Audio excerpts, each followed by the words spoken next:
Assalamualaikum warahmatullahi wabarakatuh. Kembali lagi di channel Melipis Horor. Masih bersama saya Mas biasa. Kali ini saya akan melanjutkan cerita yang kemarin dengan judul Dia Yang Tak Sempat Ku Miliki.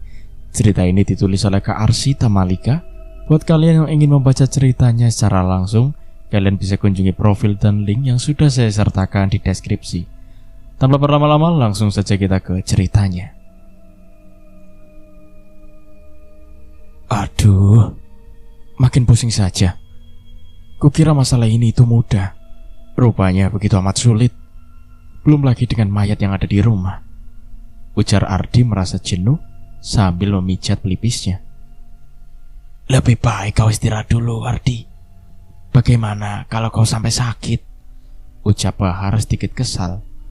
Namun, rasa jenuh yang sempat memenuhi hati Ardi itu seketika hilang ketika melihat kemunculan arwah Bia di sudut ruangan TV milik Bahar.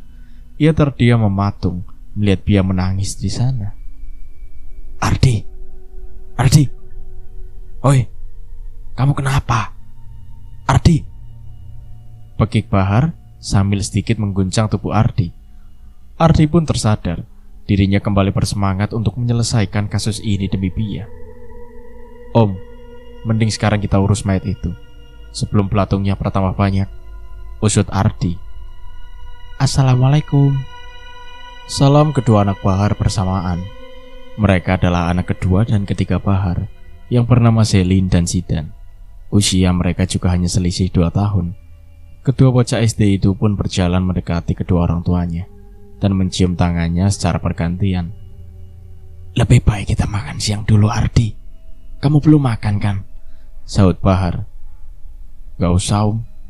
Ardi makan di luar saja. Takut merepotkan. Tolak Ardi sambil nyengir. Jangan menolak rezeki. Ayo, mari makan. Ajak Ismi penuh ramah. Ardi mengangguk pelan, pertanda ia menerima tawaran Ismi. Mereka semua pun mulai mengambil nasi dan lauk pauk yang sudah tersaji di atas meja makan. Ardi tampak begitu senang, sekaligus iri dengan keluarga Bahar yang begitu harmonis. Beda dengan keluarganya dulu yang hanya sibuk mengurusi dunia lain kecuali Bia. Adik, pelan-pelan makannya. Itu banyak tulangnya loh, adik. Ditiup dulu nasinya, soalnya masih panas, ucap Selin. Ardi tertegun melihat Selin begitu perhatian kepada adiknya. Ia jadi teringat dengan kakaknya yang dulu begitu sering menyuapinya. Karena tak kuasa menahan air matanya, ia tertunduk agar yang lain tidak melihatnya. Ismi yang mengetahui itu sontak menatap Bahar dengan pandangan sedih. Ismi mengelus pundak Ardi, mencoba menenangkan dia. Bukan berhenti menangis, yang ada Ardi malah nangis kejer. Kakaknya cengeng.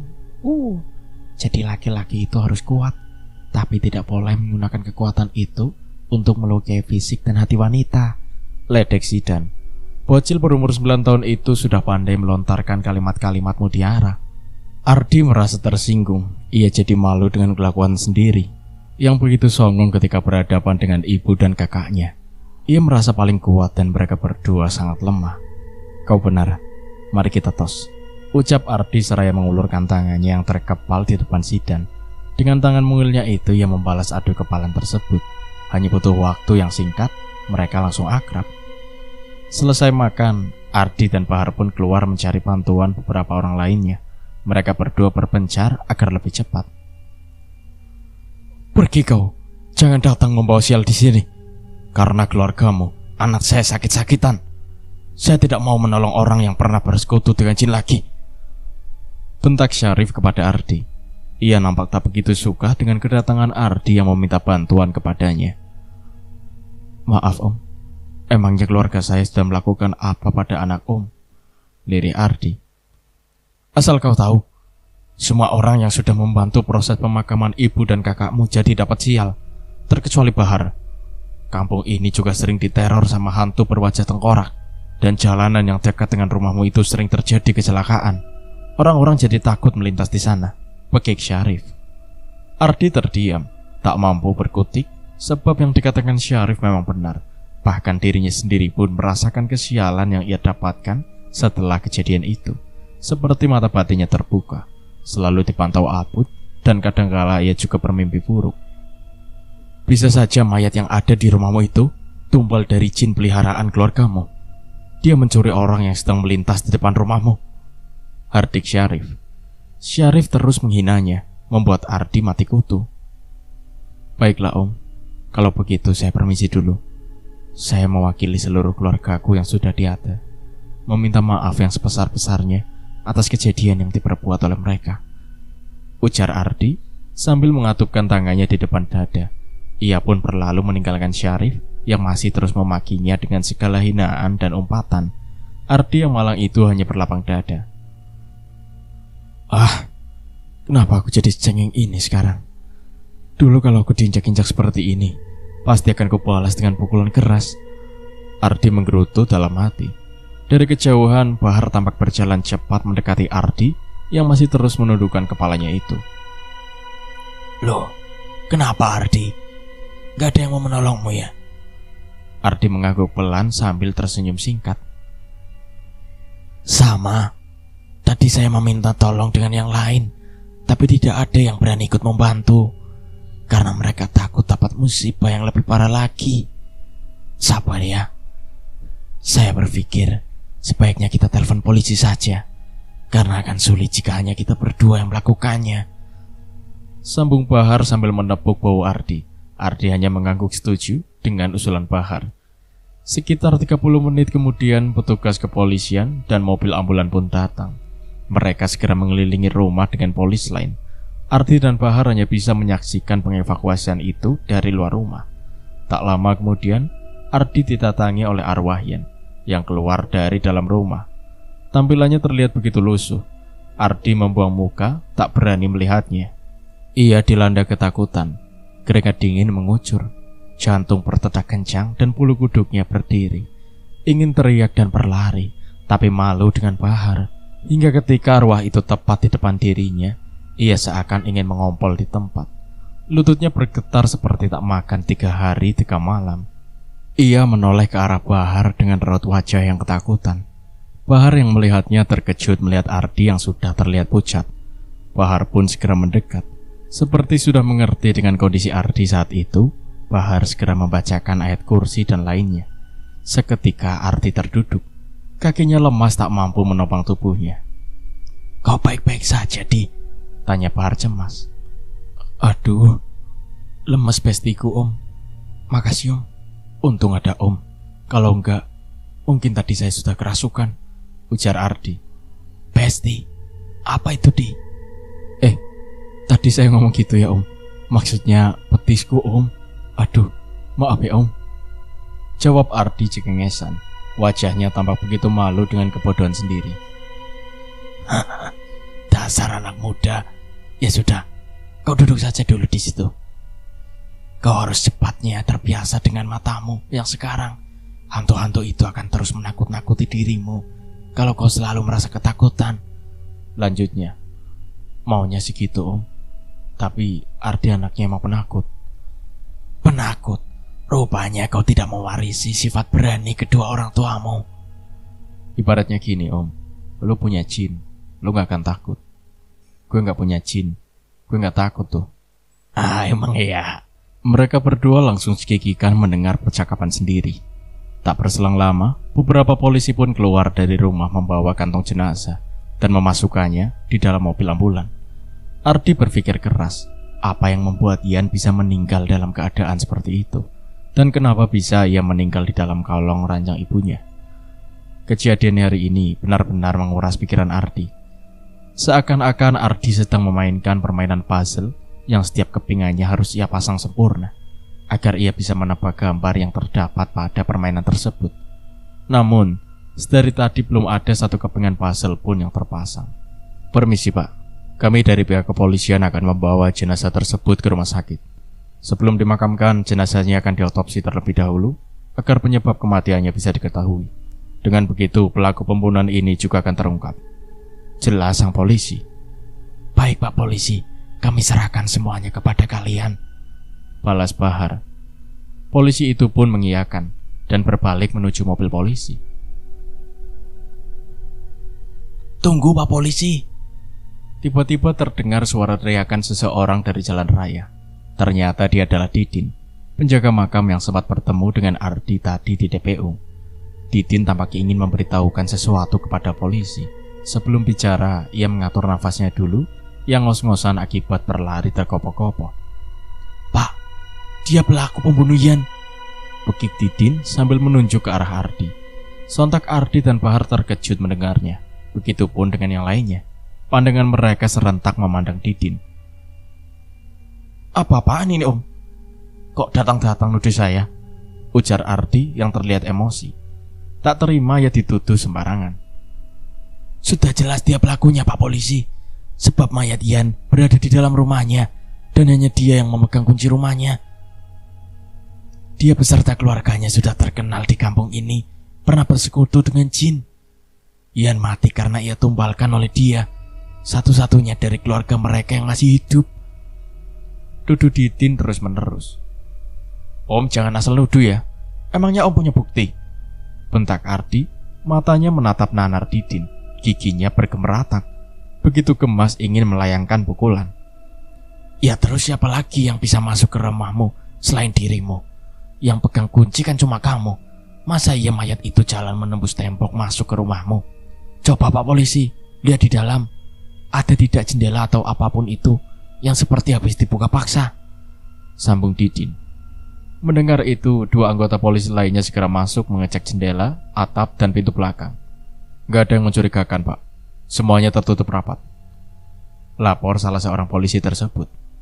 Polisi yang sepertinya ketua di kasus ini kembali menoleh pada Ardi. Ia menunjukkan tatapan yang dingin kepadanya. Ardi yang mengerti akan maksudnya, langsung menggeleng cepat dengan ekspresi wajah yang ketakutan.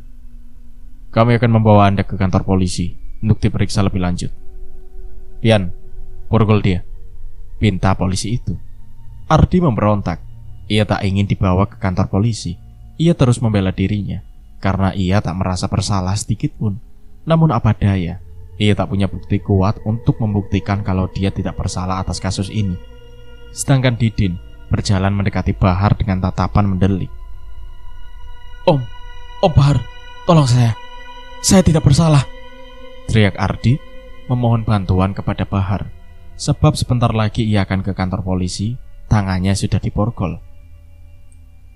Ia terus menoleh ke Bahar, berharap Bahar bisa membantunya. Tapi yang ada malah sebaliknya. "Bawa dia secepatnya, Pak. Dia memang bersalah," teriak Bahar. Ardi terperangah tak percaya dengan apa yang diucapkan Bahar.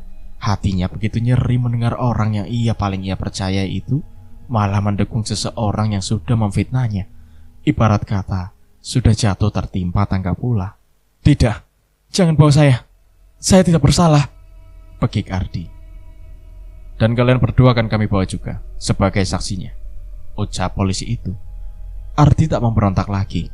Ia lebih memilih untuk pasrah saja, karena baginya percuma meneriakkan kebenaran kalau tak ada seorang pun yang percaya. Ia menunduk menerima nasib yang teramat malang itu. Ketika ia hendak masuk ke mobil, ia melihat arwah Bia berdiri di depan mobil dengan ekspresi yang sedih. Melihat itu, Ardi semakin sedih. Matanya berembun. Kedua sisi bibirnya menaut ke dalam menahan air mata. "Maaf," ucap Ardi tanpa suara. Ia meminta maaf pada Bia karena tidak bisa menyelesaikan masalahnya dengan cepat. Ketika mobil itu berjalan meninggalkan rumah Ardi, di dalam mobil, Ardi hanya bisa termenung. Sampai di kantor polisi, mereka bertiga langsung diinterogasi. Walaupun sebenarnya diinterogasi ataupun tidak, hasilnya tetap sama, masuk ke dalam penjara. Nah, benar saja, setelah mendengar semua ungkapan Didin, Ardi dijebloskan ke dalam penjara. Namun masa tahanannya belum ditentukan. Setelah hasil otopsi yang nanti keluar dan memang benar ia bersalah, barulah polisi bisa menentukan masa tahanan Ardi berdasarkan UUD. "Saya tidak percaya, Om bisa bersengongkol dengan dia. Saya kira Anda berbeda dengan Om Syarif dan lainnya. Rupanya sama saja. Jadi begini ya rasanya dihianati oleh orang terpercaya. Rasanya ternyata lebih sakit daripada difitnah. Lantas, siapa lagi manusia di dunia ini yang bisa dipercaya?" ucap Ardi sambil tersenyum lebar walau hatinya tercapik-capik. "Ini kunci rumah, motor, kosan, dan ponsel saya.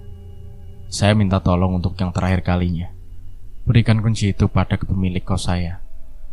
Anda tahu kan siapa? kalau rumah dan motor bisa Anda jual dan uangnya sumbangkan ke masjid atau panti asuhan. Ardi menghela nafas panjang sambil menatap langit-langit kantor, berusaha agar air matanya tidak menetes. Soal barang-barang yang ada di rumah dan di kosan saya, buang saja, kecuali sebuah dress putih dengan motif tulip. Itu jangan dibuang. Kalau bisa, bawakan kepada saya ke sini. Itu lebih berharga dari apapun. Bibir Ardi bergetar menahan kesedihannya. Bahar pun meraih kunci-kunci dan ponsel yang diberikan kepadanya. Ia juga tampak bersedih. Tangannya begitu gatal ingin meraih tubuh Ardi dan memeluknya. Tapi ia urung. Ia segera meninggalkan kantor polisi bersama dengan Didin.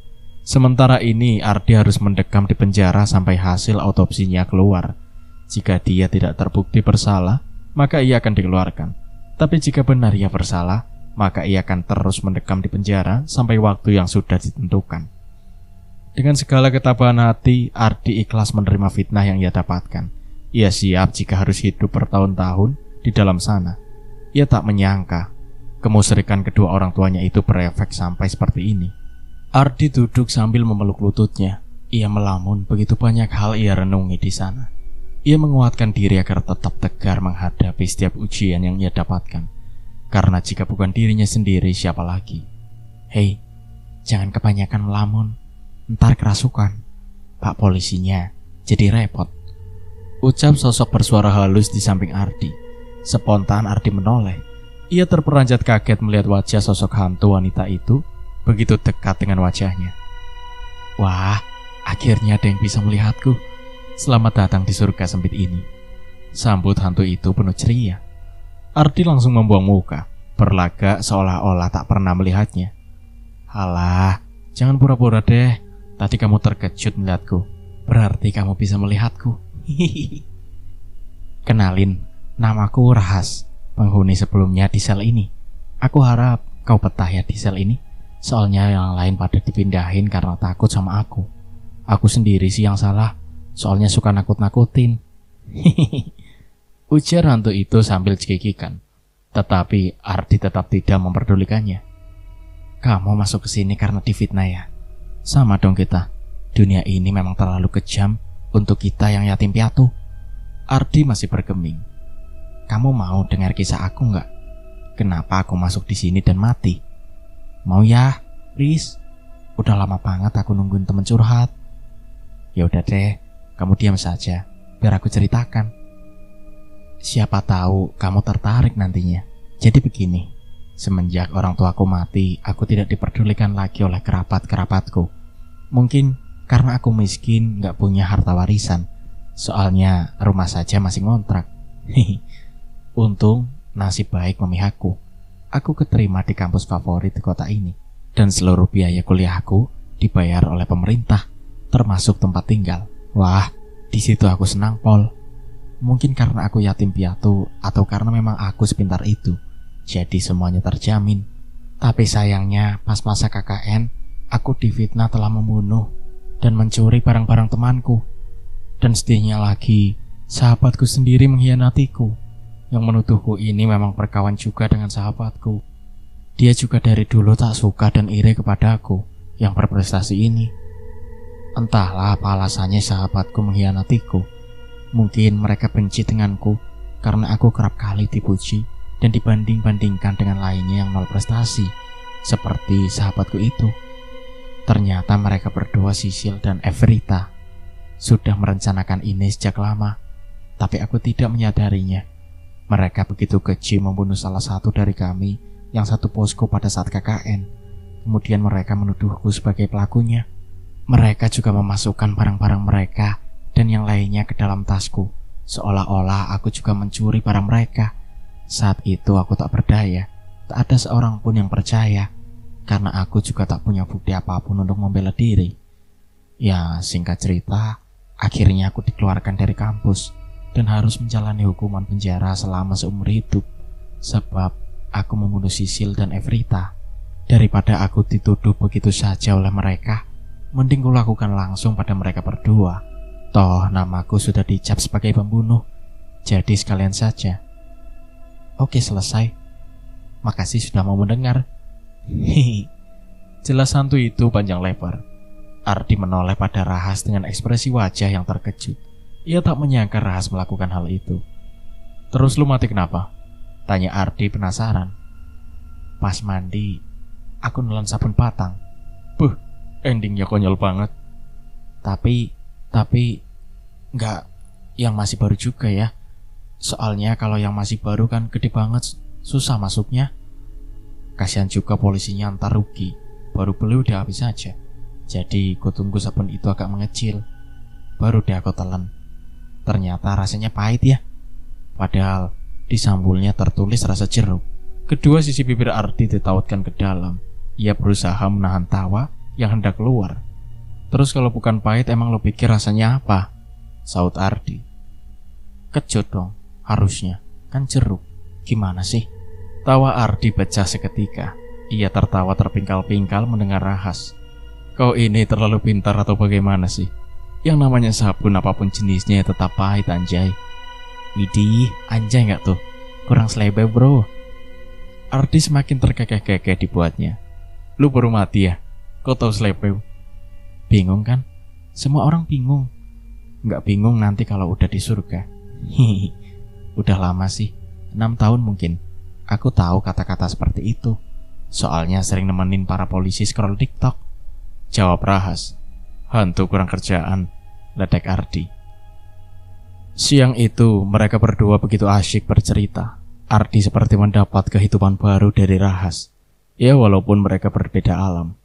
Dan Ardi juga menceritakan kisah hidupnya kepada Rahas. Baru kali ini ada makhluk halus yang membuat Ardi senang dengan kehadirannya. Petugas yang melintas geleng-geleng melihat Ardi yang berbicara sendiri seperti kurang waras. "Abut ganteng gak sih? Kenalin dong, siapa tahu cocok. Aku kan gak jelek-jelek amat." "Ngawur, emang hantu bisa cinta-cintaan juga? Kalau bahas soal fisik, lu gak jelek sih, cuman serem doang."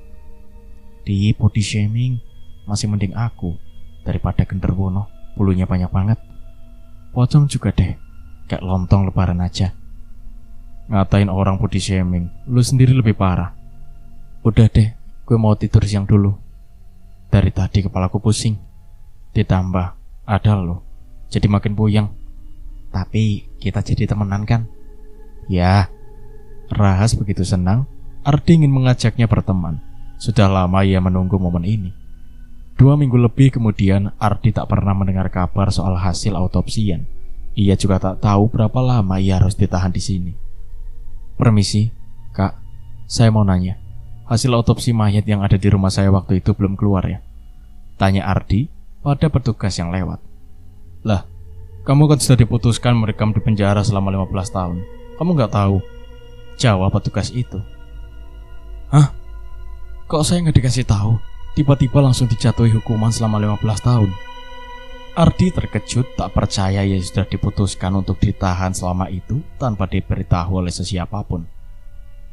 "Kamu gak perlu tahu juga sih, toh sama saja. Kamu tetap berada di dalam situ," ucap polisi muda itu sambil menyunggingkan senyum seakan meledek Ardi. "Cih, tenggel amat jadi polisi," gerutu Ardi. Ia kembali duduk di atas karpet tua yang ada di dalam lapas. Ia termenung. Ia merasa ada yang janggal dalam kasus ini. Sepertinya hal itu sudah direncanakan matang-matang oleh seseorang. Apakah mungkin dia Didin? Tapi itu hanya kemungkinan kecil. "Ah!" teriak Ardi sambil menggaruk kasar rambutnya. Dadanya naik turun. Saat ini amarahnya begitu meluap-luap. Tangannya mengeluarkan darah segar karena terus memukul tembok dengan membabi buta. "Apa kau butuh aku?" "Aku sedang tidak ingin diganggu, Rahas." "Kau lupa ya dengan suaraku? Sampai kau menyebutku dengan nama wanita." "Sampai kau menyebutku dengan nama wanita?" Mata Ardi membulat. Jantungnya saat itu seakan berhenti berdetak.